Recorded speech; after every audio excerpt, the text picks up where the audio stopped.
Shivkranti TV news अन्याय, अत्याचार, बेकायदेशीर कृत्य करणाऱ्या विरुद्ध शोषित पीडित न्याय देणारा एकच आवाज। शिवक्रांती टीव्ही दिनबंधू न्यूज संपादक सत्यशोधक शंकरराव लिंगे 7387377801।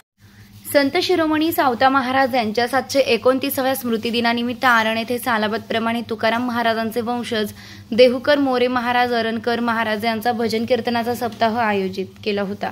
3 ऑगस्ट रोजी सावता महाराजांचा 729 या समाधी सोहळ्यानिमित्त पहाटे 4 वाजता महापूजा करून दुपारी 12 वाजता भजन कीर्तनासह पुष्पांजलीचा कार्यक्रम झाला।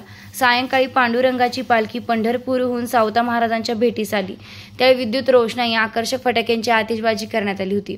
4 ऑगस्ट 2024 रोजी पुणे सोलापूर हायवे रोड अरण येथे 3 एकर जागेमध्ये सावता महाराजांचे वंशज सावता वसेकर यांनी भव्य भक्ती निवास, वारकरी प्रशिक्षण केंद्र, अन्नदान छत्र इत्यादी विविध नियोजित वास्तूंचे भूमिपूजन राज्याचे उपमुख्यमंत्री माननीय देवेंद्रजी फडणवीस यांच्या शुभ हस्ते, अन्न व नागरी पुरवठा मंत्री छगनरावजी भुजबळ, ओबीसी विकास मंत्री अतुलजी सावे, आमदार योगेशजी टिळेकर, राज्य महिला आयोगाच्या अध्यक्षा रुपालीताई चाकणकर, मन खटावचे आमदार जयकुमार गोरे साहेब, माजी मंत्री चौंडी कर्जतचे राम शिंदे साहेब यांच्यासह महाराष्ट्रातील जिल्ह्यातील असंख्य भाजपा नेत्यांच्या उपस्थितीत करण्यात आले। यावेळी बोलताना अतुलजी सावे साहेब यांनी ओबीसीसाठी वर्षाला 2000 कोटी बजेटवरून 7000 कोटीचं बजेट ठेवण्यात तळ।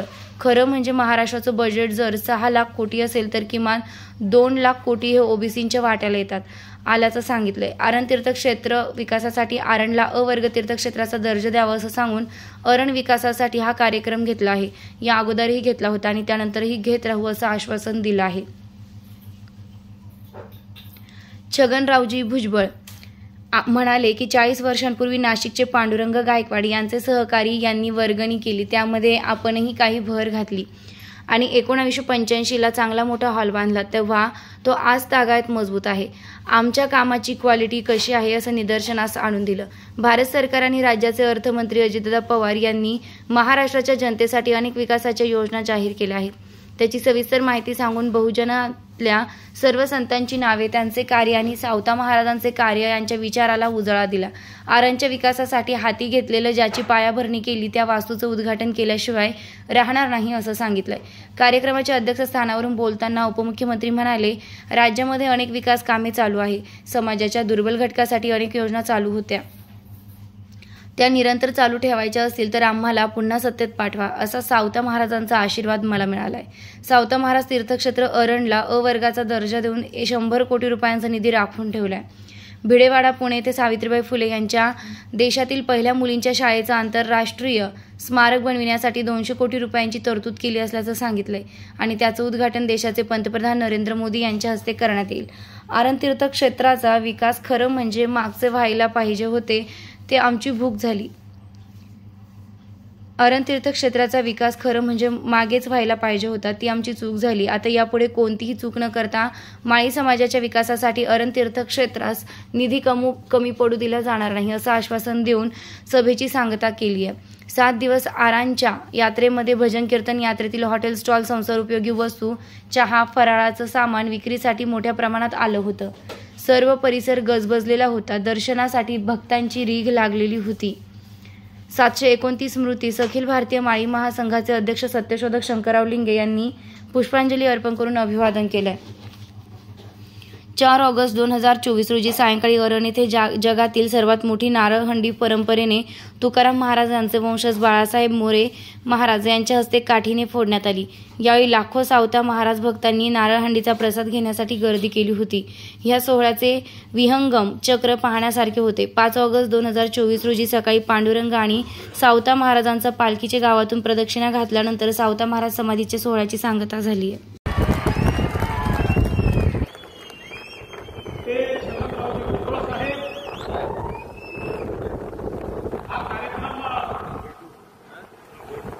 एक प्रकारे आध्यात्मिक असल्यामुळे आज भुजबळ साहेबांची वाणी देखील एखाद्या संतासारखीच होती। त्यामुळे त्यातनं अध्यात्म जास्त येत होतं, त्यांचे नेहमीचे बाण कमी सुटले। ज्यांनी या कार्यक्रमाकरता पुढाकार घेतला ते आमचे सहकारी राज्याचे गृहनिर्माण आणि ओबीसी विकास विकास मंत्री अतुल सावेजी, सावता महाराज असेकरजी, प्रभू महाराज माळी, महामंडलेश्वर मनीषानंद महाराज, केशव महाराज उबळीकर, आमचे सहकारी आमदार रामभाऊ शिंदे, आमदार योगेशजी टिळेकर, ज्येष्ठ आमदार जयकुमारजी गोरे, सचिनजी कल्याण शेट्टी, रामभाऊ सातपुते, महिला आयोगाचे अध्यक्ष रुपालीताई चाकणकर, रामभाऊ कांडगे, बैरामजी शिरस्कर, या ठिकाणी उपस्थित बाळासाहेब माळी, अभिजित पाटील, आमचे सहकारी अविनाशजी ठाकरे, चेतनजी केदार, रंजन भाऊ गिरमे, अनिलजी जाधव, मंचावरील सर्व मान्यवर आणि या ठिकाणी मोठ्या संख्येने उपस्थित असलेल्या माझ्या सर्व माता भगिनी आणि बंधूंनो, आज अतिशय आनंदाची गोष्ट आहे की श्री क्षेत्र उरण या ठिकाणी आज जिथे खऱ्या अर्थानं सावता महाराजांनी संपूर्ण महाराष्ट्राला एक वेगळा विचार दिला आणि या वारकरी संप्रदायामध्ये ज्यांनी पहिल्यांदा संजीवन समाधी घेतली आणि हे क्षेत्र पावन केलं, पवित्र केलं, अशा या क्षेत्राच्या विकासाकरता आज या ठिकाणी भूमिपूजन झालं.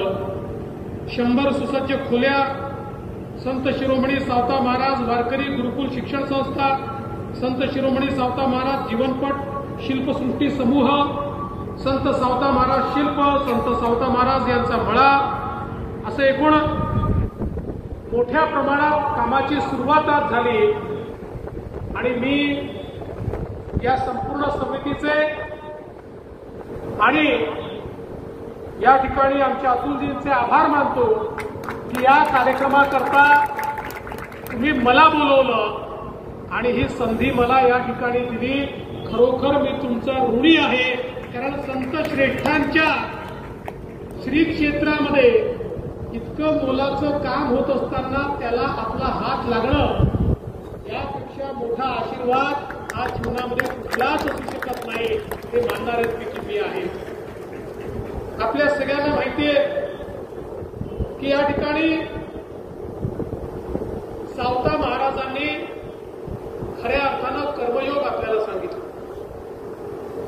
सामान्य माणसाच्या जीवनामध्ये परिवर्तन घडवण्याचं काम हे त्यांच्या शब्दांनी केलं.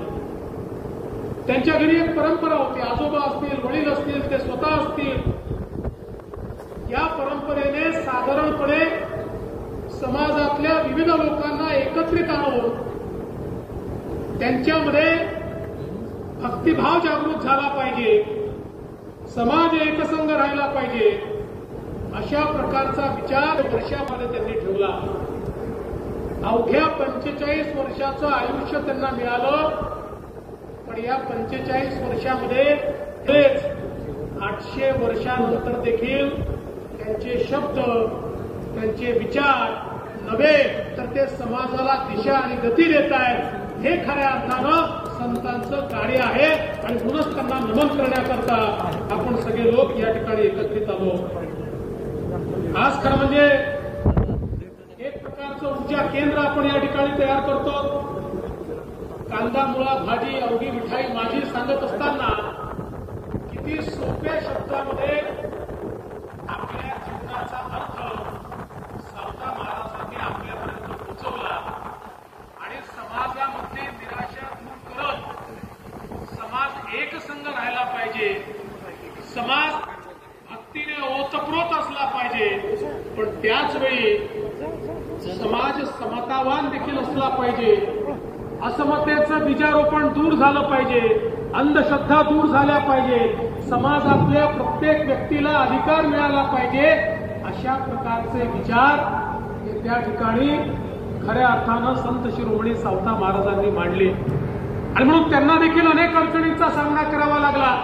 त्या त्या वेळच्या परिस्थितीप्रमाणे हे कशा प्रकारे लोकांना एकत्रित करतायत, हे कशा प्रकारे लोकांमध्ये प्रसिद्ध होत आहेत, अशा अशा प्रकारची अवस्था पाहिल्यानंतर त्यांनाही अनेकांनी त्रास देण्याचा प्रयत्न केला, परंतु सावता महाराजांमध्ये जी शक्ती होती, मगाशी ताईंनी देखील सांगितलं, ते कधीही पंढरीला गेले नाही, पण पंढरीचे विठुराया त्यांच्या दर्शनाकरता या ठिकाणी आले, त्यांच्या मळ्यामध्ये आले. भक्तीची शक्ती ही आहे. आणि विठुरायांनी तर सांगितलं, शेवटी विठुराया इतके युग झाले, केवळ एका भक्ताकरता त्या ठिकाणी एका विटेवर उभे आहेत. त्यामुळे आपल्या भक्ताची काळजी घेणारी विठू माऊली ती या ठिकाणी अरणमध्ये खऱ्या अर्थानं सावता महाराजांच्या मळ्यामध्ये आली. आणि मला असं वाटतं की या संपूर्ण वारकरी संप्रदायाच्या इतिहासातली ही एक अत्यंत मोठी घटना आहे की प्रत्यक्ष विठू माऊलींनी त्यांना दर्शन दिलं. आणि म्हणूनच आपण पाहतो की त्यांना संत शिरोमणी आपण म्हणतो. 1295 साली पहिली संजीवन समाधी त्यांनी घेतली. त्यानंतर 1200 यानंतर खरे अर्थानं महाराष्ट्र राज्याचा पाणीदार आमदार म्हणून ज्यांची ओळख आहे, दुष्काळावर उपाय म्हणून ज्यांची ओळख आहे, असा मान देशाचा स्वाभिमान ऊर्जावान आमदार, चतुर्वान आमदार जयकुमार भाऊ गोरे यांचा या ठिकाणी सत्कार होतोय. आदरणीय जयकुमार भाऊ गोरे यांना मी विनंती करतो की त्यांनी आपल्या सत्काराचा या ठिकाणी स्वीकार करायचा. मला या निमित्ताने आपल्या सर्वांना सांगायला अतिशय आनंद वाटतो की या सत्काराच्या निमित्तानं मी संत शिरोमणी सावता महाराज चॅरिटेबल ट्रस्ट आणि संत शिरोमणी सावता महाराज चॅरिटेबल राज्याच्या वतीनं नामदार सावे साहेब आणि जयकुमार गोरे साहेब या दोघांचं मनपूर्वक अभिनंदन करतो की या ठिकाणी जमीन घेत असताना ज्याने या सगळ्या कार्याला प्रचंड असं पाठबळ दिलं, त्यामध्ये नामदार अतुल सावे साहेब आणि जयकुमार भाऊ गोरे यांचं नाव अतिशय अभिमानाने या ठिकाणी घ्यावं लागेल. यानंतर औरंगाबादची जी टीम आहे त्याने देवेंद्रजी स्वागत करायचं. सॉरी, छत्रपती संभाजीनगर येथील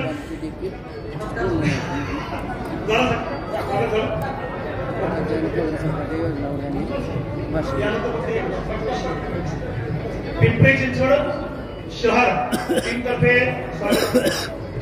संतोषांना लोटे यांच्यातर्फे स्वागत.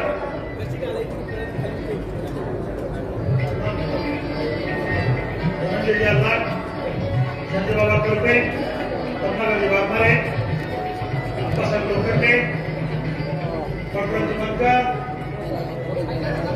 सर्वांचं स्वागत झालेलं आहे. विद्ये विना मती गेली, मती विना नीती गेली, गती विना वित्त गेले, वित्ता विना क्षुद्र खचले. एवढे अनर्थ एका विद्येने केले.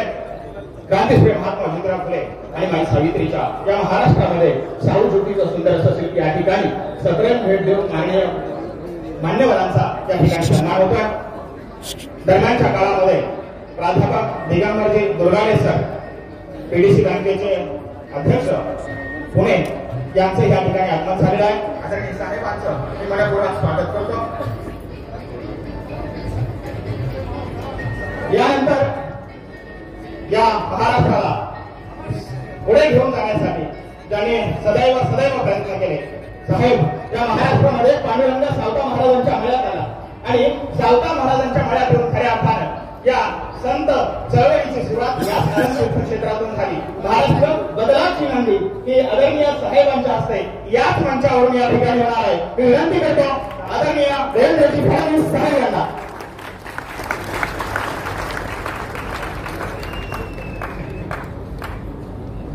हिंदवी स्वराज्याचे सरसंस्थापक छत्रपती शिवरायांना मानाचा मुजरा करतो. भारतीय राज्यघटनेचे शिल्पकार भारतरत्न डॉक्टर बाबासाहेब आंबेडकर यांना मानवंदना अर्पित करतो. संत शिरोमणी सावता महाराज यांच्या चरणी नतमस्तक होऊन त्यांचा आशीर्वाद घेतो. आणि ज्यांनी खऱ्या अर्थानं केवळ स्त्री शिक्षण नाही तर संपूर्ण सुधारणेची मुहूर्तमेढ केली ते महात्मा ज्योतिबा फुले आणि क्रांती ज्योती सावित्रीबाई फुले यांच्या चरणी देखील वंदन करतो.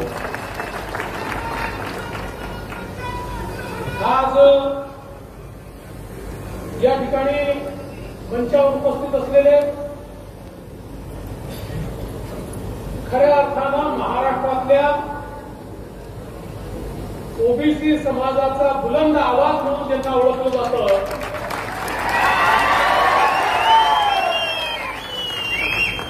ते छगनरावजी भुजबळ साहेब. हा कार्यक्रम एक प्रकारे आध्यात्मिक असल्यामुळे आज भुजबळ साहेबांची वाणी देखील एखाद्या संतासारखीच होती. त्यामुळे त्यांना अध्यात्म जास्त येत होतं. त्यांचे नेहमीचे बाण कमी सुटले. ज्यांनी या कार्यक्रमाकरता पुढाकार घेतला ते आमचे सहकारी राज्याचे गृहनिर्माण आणि ओबीसी विकास मंत्री अतुल सावेजी,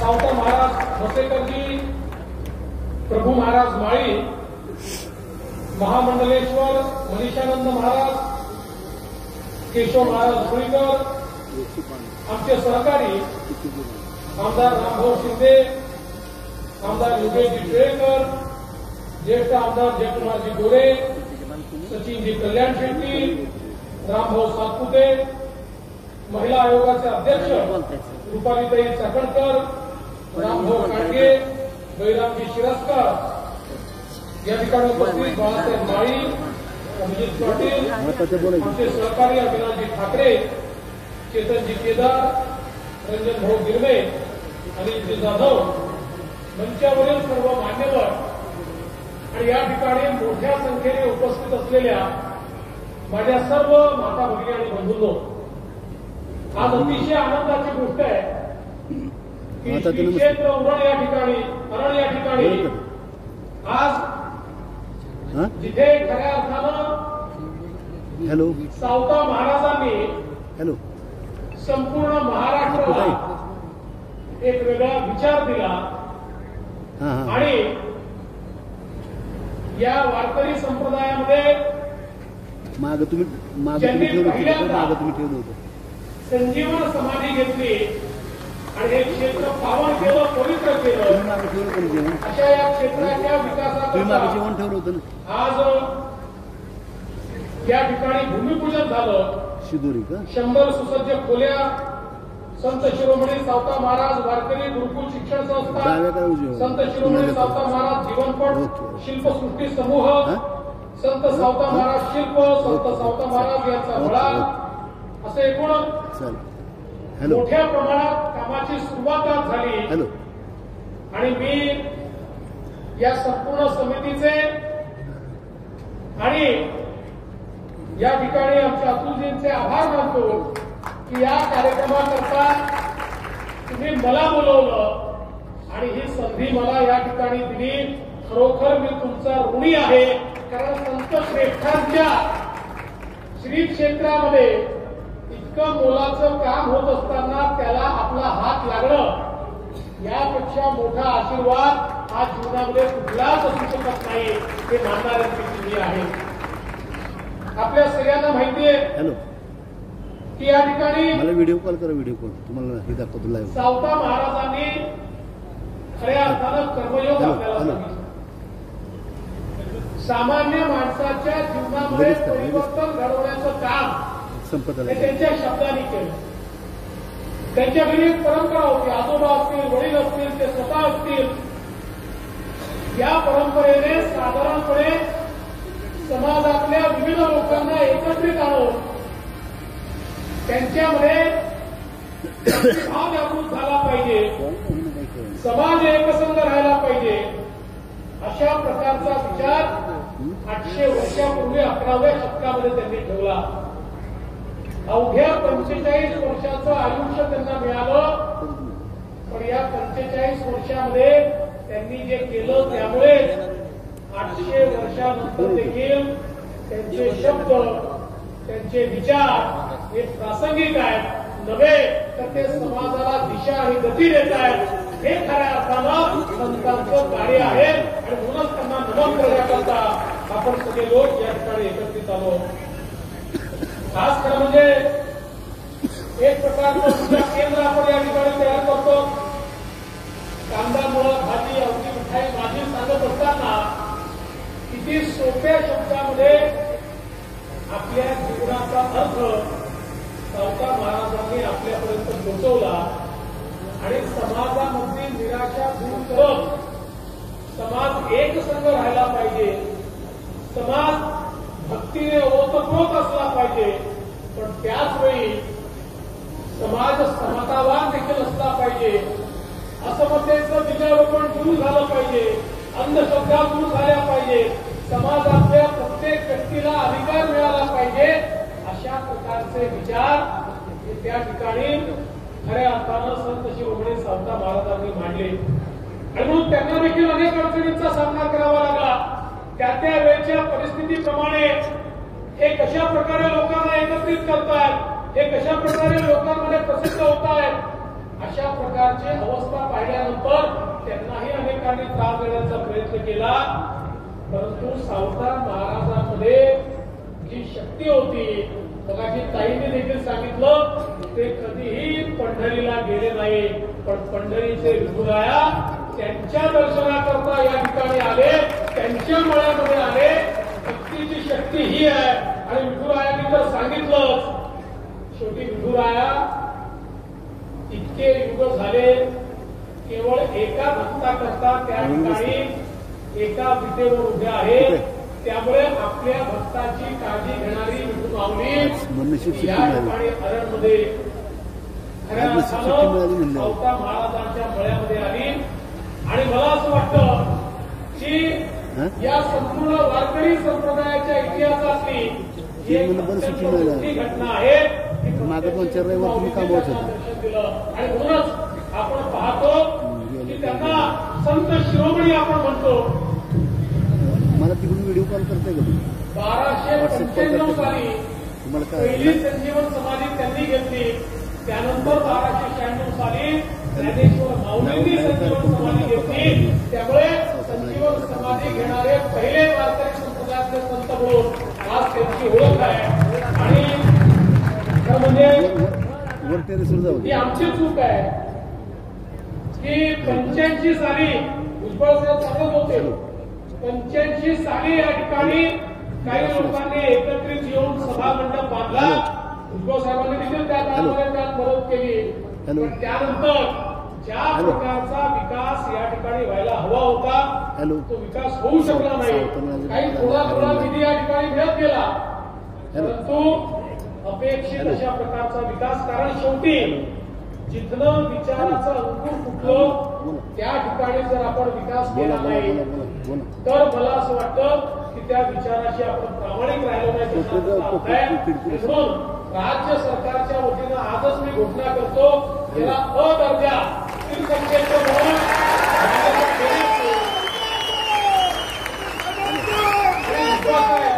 याकरता जो काही आराखडा आपण तयार करतोय तो आराखडा जेवढ्याचा होईल तेवढा निधी तर आपण देऊ, पण आजच 100 कोटी रुपयाचा निधी त्याच्याकडे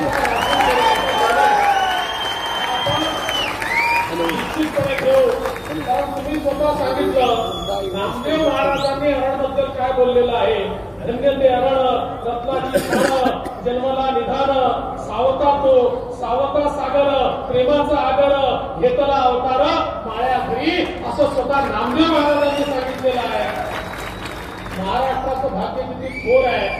ही संत भूमी आहे, संतांची भूमी आहे. एकीकडे छत्रपती शिवरायांनी या ठिकाणी पराक्रमाने याला पराक्रमाची भूमी केलं, पण त्याचवेळी संतांनी याला संत भूमी म्हणून देखील या महाराष्ट्राचा गौरव केला. संत ज्ञानेश्वर, संत नामदेव, संत गोरोबा, संत एकनाथ, संत तुकाराम, संत सावता, संत चोखोबा, संत जनाबाई, संत कानोपात्रा, मी यादी वाचत राहिलो, ती यादी कधीच संपणार नाही. आणि या प्रत्येकाने आपल्याला जो काही विचार दिला त्यावेळी तर तो सुसंगत होताच, पण आज हजारो वर्षानंतर, शेकडो वर्षानंतरही तो विचार सुसंगत आहे. मी तर असं म्हणेन की एवढी आक्रमणं झाली सातत्याने या महाराष्ट्राच्या भूमीवर, परकीय आक्रमणं करत होते. ही आक्रमणं केवळ आमच्या संपत्तीवर नव्हती, ही आक्रमणं आमच्या आस्थेवर होती, आमच्या धर्मावर होती, आमच्या विचारांवर होती, आमच्या संस्कृतीवर होती. जगाच्या पाठीवर एवढ्या आक्रमणानंतरही ही संस्कृती जिवंत राहिली याचं एकमेव कारण आमची संतांची परंपरा होती. ज्या परंपरेनं प्रत्येक वेळी सामान्य माणसाला त्या भक्ती मार्गाने नेलं आणि त्याच्यामध्ये विजिगिषू मुक्तीचं बीजारोपण केलं. त्याला निराशेतनं बाहेर काढलं. किती अन्याय होत होता तरी देखील तुला त्या ठिकाणी जगावं लागेल, तुला लढावं लागेल, तुला करावं लागेल. अशा प्रकारे या संत परंपरेने आपल्याला सांगितलं. आणि रोज खास खरं म्हणजे आपण पाहतो एवढ्या मोठ्या प्रमाणात ही संत परंपरा आपल्याकडे. वारकरी संप्रदायाच्या इतिहासात संत ज्ञानदेवांच्या आग्रहाने संत नामदेवांसोबत पहिली तीर्थयात्रा घडली आणि त्या तीर्थयात्रेच्या उद्यापनाच्या वेळी खऱ्या अर्थानं नरहरी सोनार, विसोबा केसर, पारसा भागवत, संत सुखामळा, आधार, बांका या सर्व संतांच्या सोबत संत सावता माळी देखील, सावता महाराज देखील उपस्थित होते. अशी नोंद नामदेवांनी आपल्या अभंगात करून ठेवलेली आहे. म्हणजे हे सगळे समकालीन संत वेगवेगळ्या जातीचे होते, वेगवेगळ्या समाजाचे होते. यांनी कधी जातीपातीचा विचार केला नाही. आपल्याला ही गोष्ट लक्षात घेतली पाहिजे की सावता महाराजांचे अभंग काशीबा गुरुवांनी त्या ठिकाणी लिहिले आणि तुकारामांची गाथा ज्यावेळेस बोलवण्याचा प्रयत्न झाला तर ती पुन्हा त्या ठिकाणी समाजापर्यंत पोहोचवण्याचं काम संताजी महाराज जगनाळेंनी केलं. समाज वेगळे होते, जाती वेगळ्या होत्या, पण यांना जोडणारा एक भागवत धर्म होता, यांना जोडणारा एक वारकरी संप्रदाय होता, यांना जोडणारी मानवता होती, यांना जोडणारं एक असं रक्ताचं नातं होतं की ज्याने आपल्या समाजाला एक सगळं केलं. आज दुर्दैवाने आम्हाला या संतांची सगळ्यात जास्त आवश्यकता आहे. जी परिस्थिती आम्ही या महाराष्ट्रात पाहतोय, पुन्हा एकदा महाराष्ट्रामध्ये जातीमध्ये समाज विखंडित होतोय. ज्या प्रकारे समाजामध्ये आपल्याला भेद तयार होताना दिसतोय, कधी कधी प्रश्न पडतो एवढी मोठी संतांची मांदियाळी असलेला हाच तो महाराष्ट्र आहे का?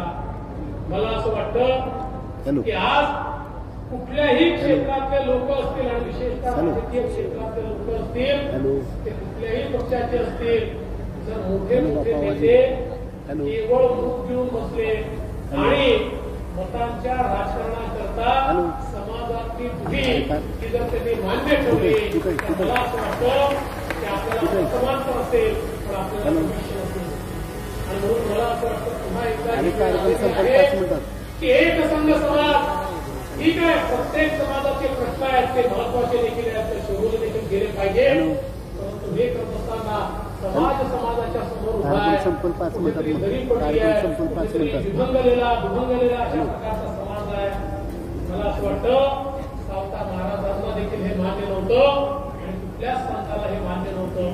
आज खरं म्हणजे आम्ही जर संतांची आमची नाळ जुळली असं सांगत असू, आम्ही वारकरी संप्रदायाचा इतिहास या ठिकाणी सांगत असू, पंढरीला ज्यावेळी भागवतांचा मेळा भरतो आणि पंढरीला पांडुरंगाचं दर्शन घेतो, त्या पांडुरंगाची महिमा आम्ही जर सांगत असू तर पहिल्यांदा आपल्याला संपूर्ण समाज एकसंघ केला पाहिजे आणि आम्ही सगळे एकमेकांच्या पाठीशी उभे आहोत, एकमेकाच्या सुखदुःखात उभे आहोत, एकमेकाच्या सोबत उभे आहोत. अशा प्रकारची अवस्था ही जर आपण उभी केली तर खऱ्या अर्थानं संतांची नातं सांगण्याची त्या ठिकाणी आपल्याला खऱ्या अर्थानं एक सोय होईल. अन्यथा संतांची नातं आपल्याला सांगता येणार नाही. आणि म्हणून आज या निमित्ताने खरं म्हणजे सावता महाराजांचे 37 अभंग फक्त आपल्याला सापडले, पण या 37 अभंगातून ज्या प्रकारचे विचार त्यांनी मांडले बघा, 1200 वर्षापूर्वीची मराठी आणि आजची मराठी काही अंतर आपल्याला. आपण म्हणतो मराठी अभिजात भाषा आहे, त्या अभिजात भाषेकरता आपण अनेक त्या ठिकाणी पुरावे देतो. दुसरा पुरावा काय पाहिजे? या ठिकाणी सावता महाराजांचे अभंग जर आपण समोर ठेवले तर मराठी किती अभिजात आहे हे आपल्याला त्या ठिकाणी सांगता येईल. अशा प्रकारचे त्यांचे अभंग आहे. त्याच्यामधलं प्रासंगिकता, त्याच्यामधलं पर्यावरण, त्याच्यामधली शेती, त्याच्यामधला सामान्य माणसाचा उद्रेक, त्याच्यामधली भक्ती, ही प्रत्येक गोष्ट. आणि म्हणूनच आज हजारो लोकांनी या अभंगावर PhD केली, कारण आजही ते अभंग तेवढेच प्रासंगिक आहेत. आणि म्हणून मला असं वाटतं आज ही जी काही परंपरा त्यांनी दिली आहे, या परंपरेला पुढे नेण्याचं काम आपल्याला करायचं आहे. ही खरोखर आनंदाची गोष्ट आहे. आम्ही सगळ्यांनी प्रयत्न केला आणि भिडेवाडा आपल्याला त्या ठिकाणी मिळाला. सर्वोच्च न्यायालयात देखील आपण आता केस जिंकलो. त्याचं भूमिपूजन होणार आहे आणि निश्चितपणे आपण हा प्रयत्न करून उद्धव साहेब हे भूमिपूजन माननीय मोदी साहेबांच्या हाताने झालं पाहिजे. कारण या ठिकाणी खऱ्या अर्थानं महात्मा ज्योतिबा फुले आणि क्रांतीज्योती सावित्रीबाई फुले यांनी जो समाज रसातळाला चालला होता, जो समाज विषमतेनं त्या ठिकाणी ग्रसित होता आणि ज्या समाजाने आमच्या स्त्रियांना देखील शिकण्याचा अधिकार साकारलेला होता, त्याच्या विरुद्ध बंड पुकारलं, त्याच्या विरुद्ध क्रांती केली. ही क्रांती जर झाली नसती तर आज सावित्रीच्या लेखी या महाराष्ट्रात आणि देशामध्ये इतकी प्रगती करताना आपल्याला कधीच दिसल्या नसत्या. आज आपण या योजना आणतोय, उद्धव साहेब लाडकी बहीण सारखी योजना आणतोय, कारण सावित्रीच्या लेकी या आज खऱ्या अर्थानं इतक्या जागृत झाल्या की त्यांचा विचार जर तुम्ही केला नाही तर त्या तुम्हालाही आता बसू देणार नाही, अशा प्रकारची अवस्था आलेली आहे. म्हणून मला आनंद आहे की आपल्या सरकारनं या ठिकाणी लाडकी बहीण सारखी योजना आणण्यास मला सांगताना आनंद वाटतो. आपले विरोधक आज कोर्टात गेले होते, हायकोर्टात लाडकी बहीण योजना बंद करा म्हणून. हायकोर्टाने सांगितलं एंटरटेन करण्याची आवश्यकता नाही, त्यांनी त्यांची नाही. त्यामुळे आता आमच्या लाडक्या बहिणींच्या थांबवू शकत नाही. पण किती वेगळी लोक आहेत, तिकडे कोर्टात जातात आणि तिकडे लाडकी बहीण स्वतःचा फोटो घालतात.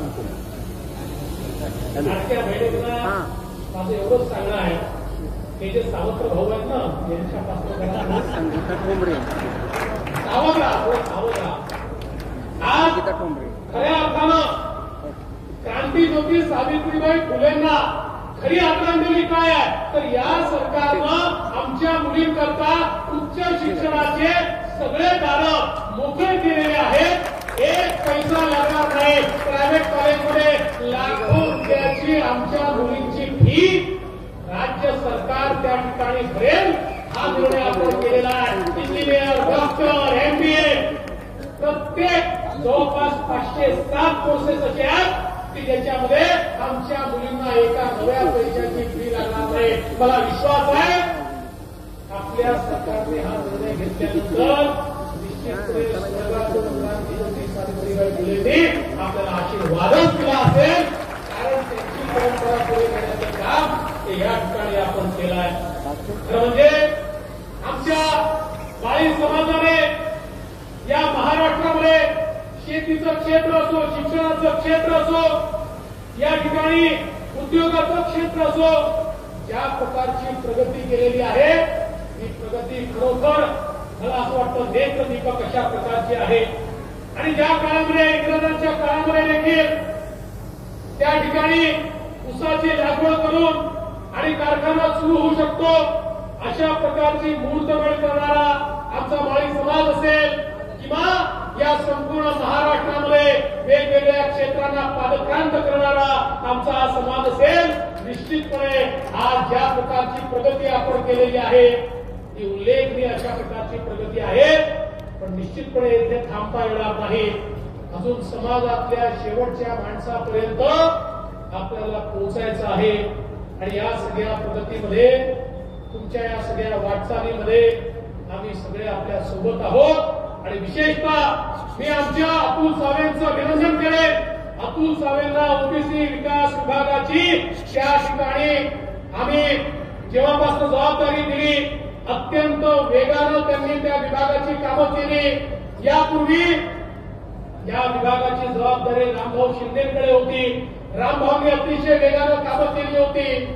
दुर्दैवाने मध्यंतरी हा विभाग जवळपास बंद झाल्यासारखा झाला होता. पुन्हा सरकार आलं आणि या विभागाला चालना मिळाली आणि भुजबळ साहेब आहेतच. भुजबळ साहेब पूर्ण लक्ष ठेवून असतात सगळं योग्य चाललंय की नाही. आणि भुजबळ साहेब आम्ही नेहमीच तुमच्या सोबत या सगळ्या कामामध्ये असतो. त्यामुळे आज मला आनंद वाटतो की आमच्या ओबीसी समाजाकरता 52 हॉस्टेलचा विषय सुरू झालाय. आमच्या ओबीसी विद्यार्थ्यांना हॉस्टेलमध्ये त्या ठिकाणी जर प्रवेश मिळाला नाही तर स्वयंसारख्या योजनेतनं त्यांना त्या ठिकाणी निर्वाह भत्ता आणि खाण्यापिण्याकरता जेवण भत्ता या दोन्ही गोष्टी देण्याची सुरुवात आपण केली. ओबीसी विद्यार्थ्यांना परदेशातली शिष्यवृत्ती आपण दिली आणि त्या ठिकाणी आमचे ओबीसी विद्यार्थी हे खऱ्या अर्थानं IAS IPS झाले पाहिजे, वेगवेगळ्या सेवांमध्ये गेले पाहिजे. याकरता महाज्योतीच्या माध्यमातून त्यांना प्रशिक्षण मिळालं पाहिजे, त्यांना फेलोशिप मिळाली पाहिजे. अशा प्रकारचे सगळे कार्यक्रम हे आपण सुरू केले. मला सांगताना आनंद वाटतो ज्यावेळेस मी मुख्यमंत्री होतो त्यावेळेस महाराष्ट्रात पहिल्यांदा ओबीसीचा स्वतंत्र विभाग आपण सुरू केला आणि आज 7,000 कोटी रुपयाचं बजेट आपण या विभागाला दिलाय. आणि येत्या काळामध्ये ओबीसी समाजाच्या विकासाकरता आम्ही सातत्याने कटिबद्ध आहोत एवढंच या निमित्ताने सांगतो. आणि पुन्हा एकदा या ठिकाणी श्री क्षेत्र अरणमध्ये येण्याची संधी मिळाली आणि हे पुण्यकर्म करण्याकरता आपण मला निमंत्रित केलं त्याबद्दल आपल्या सर्वांचे मी मनापासून आभार मानतो आणि माझं बोलणं संपवतो. जय हिंद, जय महाराष्ट्र, जय सावता महाराज.